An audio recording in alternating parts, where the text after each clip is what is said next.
Assalamualaikum warahmatullahi wabarakatuh.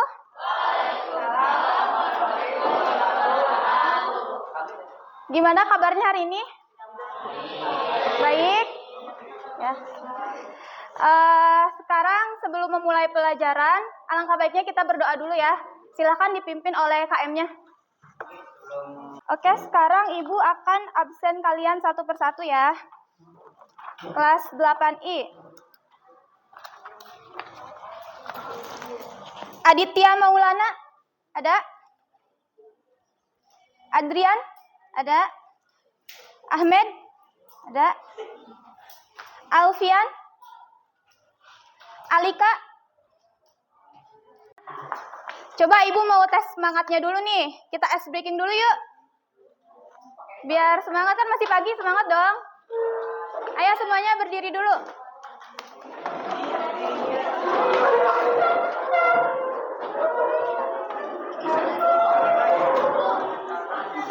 Namanya tepuk berpola. Kalau misalkan Ibu bilang tepuk 1, berarti kalian gitu ya. Kalau tepuk 2, kalau tepuk 3, 1, 2, 3. Kalau tepuk 4, 1, 2, 3, 4. Gitu ya. Kalau misalkan tepuk 5, berarti 5 kali. 1, 2, 3, 4, 5. Terakhirnya di tengah. Oke? Paham nggak? Paham. Kita mulai ya. 1, 2, 3. Tepuk 1. Tepuk 1. Tepuk 2. Nah. Tepuk 3. Tepuk 2 kali. Ayo, gimana? Tepuk 4.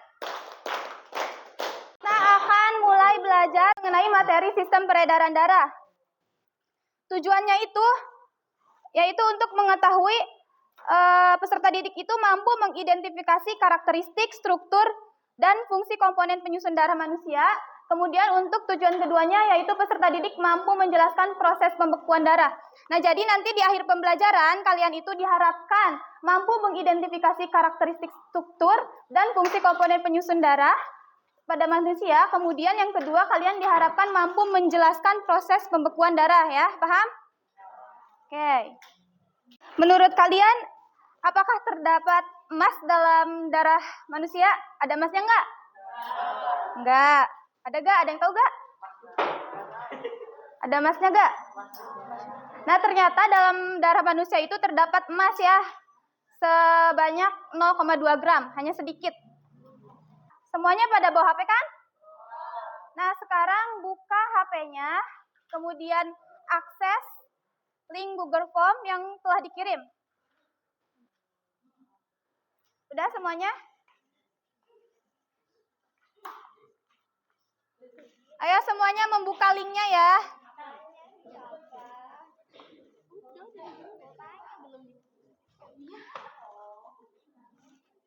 Udah. Ayo yang udah kebuka, silakan kalian isi soalnya. Ibu beri waktu 10 menit ya.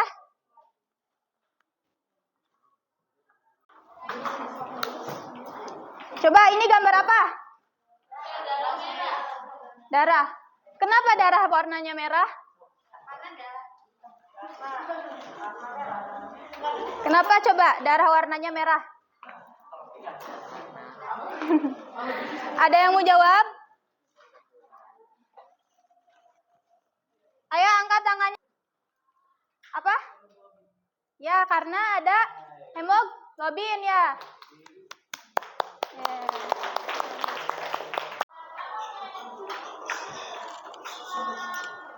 Nah, ini ya, karena pada darah itu ada kandungan-kandungannya. Yang pertama itu ada plasma darah sebanyak 55%, itu sebagai kandungan yang komponen cair. Sedangkan komponen padatnya itu berupa sel-sel darah sebanyak 45%. Dan kenapa darah itu berwarna merah? Karena dalam kandungan darahnya itu, pada sel-sel darah itu ada yang namanya hemoglobin. Tadi ya. Kita lanjut. Nah, sekarang ada yang mau ditanyain dulu gak? Ada gak? Atau ibu nanya nih, komponen darah itu apa aja? Siapa yang mau jawab? Tadi kan udah disebutin ada komponen cair dan komponen padat. Coba sebutkan aja. Apa itu komponen cair itu apa? Komponen padat apa aja? Ayo siapa? Angkat tangan dulu. Namanya siapa? Muhammad Rais. Ayo gimana? Salah satu komponen darah yang padat itu ada eritrosit. Ya. Terus apa lagi? Leukosit sama trombosit. Ya, kalau yang cairnya? Kalau yang cairnya plasma darah. Ya, benar ya. Jadi kalaupun misalkan orang lain nggak ada yang menjaga diri kamu, harusnya kamu sendiri yang bisa menjaga diri sendiri gitu. Sayangilah diri sendiri, jangan disakitin. Nih, coba kalau ini. Kan tadi efeknya ya kayak gini nih. Jika dibiarkan apa coba yang akan terjadi? Ya, keluar darah. Terus kekurangan darah, tetanus, apa lagi? Anemia, apa lagi? Insomnia. Nah, ini efeknya ya. Jadi darah itu bisa keluar. Nah, iya ya. Jadi lama-lama nanti darah itu akan kering. Jadi akan berhenti sendiri, tapi butuh waktu gitu.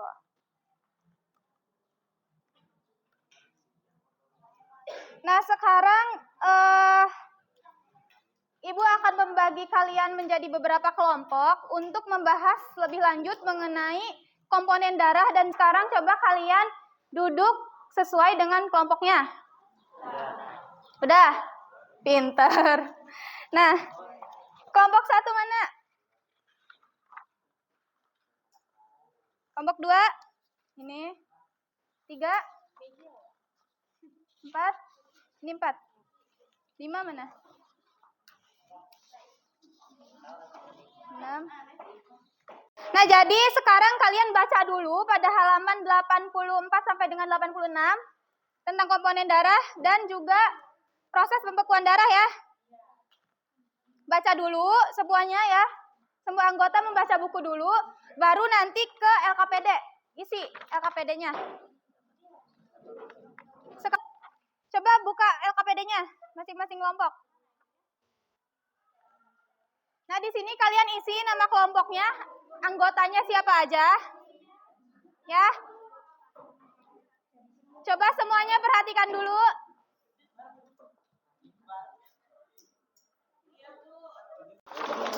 Dan juga lengkapi bagan yang kosong ini. Nah, untuk rujukannya atau referensinya kalian boleh lihat dari buku paket ya. Nanti di akhir Ibu pengen ada perwakilan kelompok ke depan untuk mempresentasikan. Jadi disiapkan ya siapa yang mau, sok.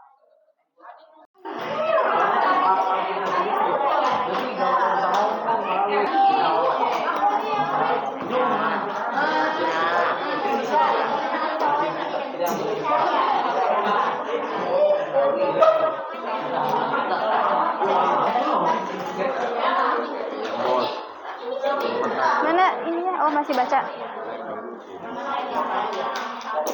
Nanti ini isi semua ya. Belum dilanjutin. Diatur osmotik darah.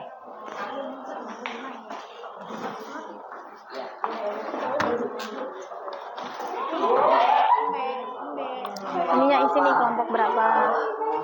Udah, oh, udah.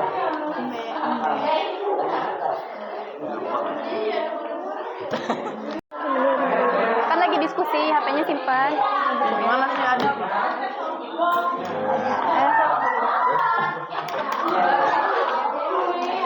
Nanti gambarnya di sini boleh kalau misalkan mau dikasih warna biar beda gitu ya.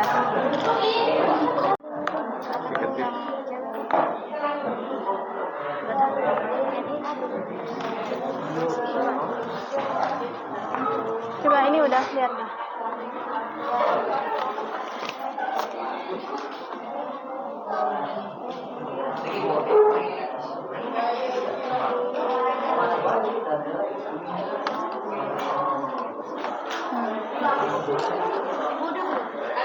Coba lihat ya.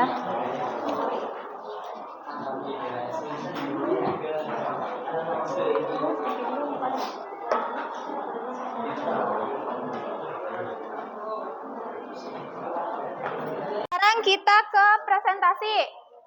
Di sini sistemnya nanti perwakilan aja ya dari kalian, siapa yang mau presentasi nomor 1 dan nomor 2. Coba ada yang bersedia gak untuk nomor 1 menjelaskan tabel? Mau? Ayo boleh ke depan ya. Nanti nomor 1 dulu kita simak. Tampan. Ya. Perkenalkan, nama saya Muhammad Abu Rizal Murafiq Syarif. Saya dari kelompok 5 ingin mempresentasikan hasil lembar kerja peserta didik. Nomor 1 ya ini. Nomor 1, komponen cair plasma darah. Untuk mengatur tekanan osmotik darah, membawa zat-zat makanan, sisa metabolisme, hasil ekskresi, dan beberapa gas. Bentuknya cair, tempat dibentuk di hati. Inti sel tidak ada. Gambarnya seperti ini. Ya, untuk yang kedua, komponen padat, sel darah merah, eritrosit. Fungsi untuk oksidasi zat-zat makanan sehingga menghasilkan energi. Bentuknya padat, jumlahnya 1 mm. Tempat dibentuk, bentuknya padat, dibuat di sumsum tulang. Inti selnya tidak ada, umurnya 7-9 hari. Udah. Coba gimana, ada yang mau menanggapi gak hasil dari kelompok berapa? 5. Kelompok 5. Misalkan ada yang beda, Bu, saya gini gitu. Ada yang beda di bagian mana coba? Ada yang mau menanggapi gak? Ayo, ada.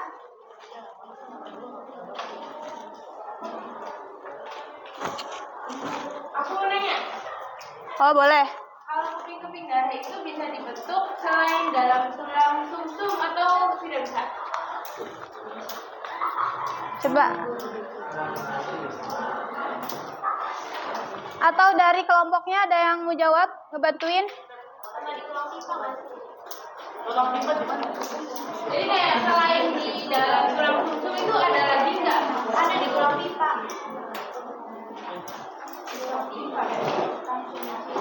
Namanya Najwa dari kelompok 5 mau jawab pertanyaan dari Sista dari kelompok 3. Ya, gimana, Sok? Nggak bisa. Ya, jadi nggak bisa ya. Untuk trombosit itu hanya bisa dibentuk pada tulang sumsum saja, dan itu tuh tulang sumsumnya yang paling besar. Seperti itu ya.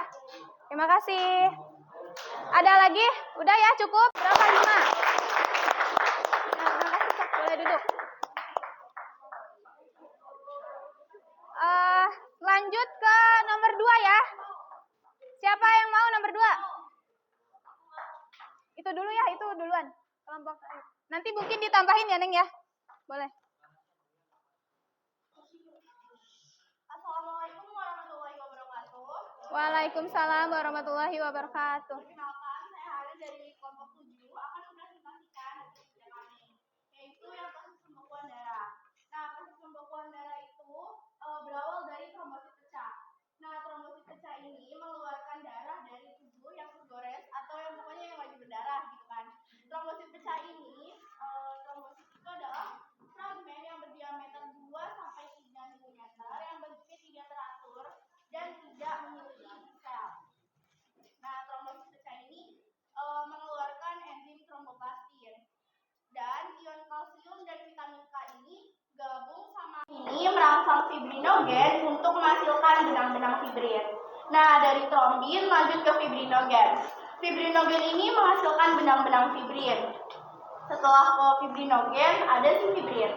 Nah, fibrin ini akan membentuk benang-benang seperti struktur yang seperti jala yang dapat menjalin sel darah merah sehingga tidak keluar dari pembuluh darah yang terbuka dan darah akan mengalir. Jawabannya udah bagus ya. Coba ada yang mau menanggapi lagi gak? Neng, boleh tadi tambahkan hasil yang kamu. Ada yang beda gak dari penjelasannya atau gimana? Sama berarti ya. seperti itu. Coba atau ada yang mau bertanya nggak? Ada?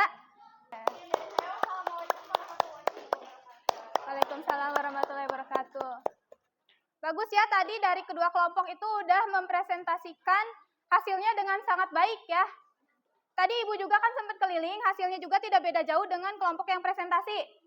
Semuanya sudah bagus. Nah, sekarang Ibu akan memberi penguatan atau penjelasan lebih dalam mungkin dari nomor 1 tadi ya yang tabel, coba kita samakan.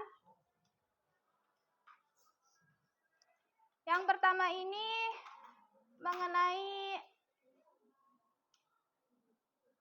tadi plasma darah ya, komponen cair. Fungsinya itu yang pertama untuk mengatur tekanan osmotik darah, kemudian membawa zat-zat makanan, sisa metabolisme, hasil ekskresi, dan beberapa gas. Bentuknya itu tentunya plasma darah yaitu cair ya. Kemudian jumlahnya itu dalam darah sekitar 55% dari kandungan darah atau dari komponen darah itu plasma darah jumlahnya sebanyak 55% dari darah.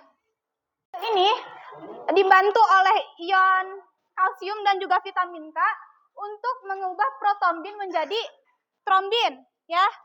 Nah, dari sini trombin ini merangsang fibrinogen untuk menghasilkan benang-benang fibrin. Sehingga benang-benang fibrin itu nantinya akan membentuk struktur seperti jala sehingga akan menutup luka tersebut ya. Lama-kelamaan lukanya itu akan tertutup atau darahnya itu akan membeku.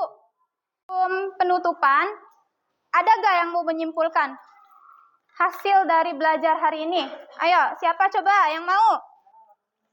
Kesimpulannya kita belajar hari ini tentang komponen darah dan juga proses pembekuan darah itu apa sih? Coba.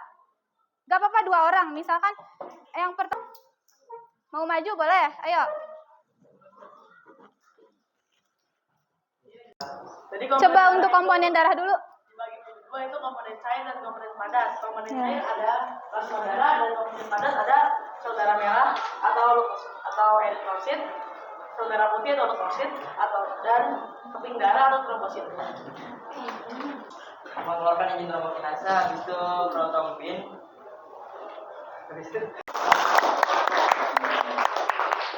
Terima kasih ya untuk penjelasannya. Ayo boleh duduk. Jadi seperti itu ya. Untuk komponen darah itu berarti ada berapa secara umumnya?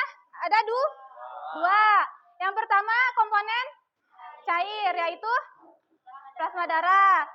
Terus untuk pembekuan darah yang tadi udah dijelaskan juga ya. Jadi udah paham semuanya?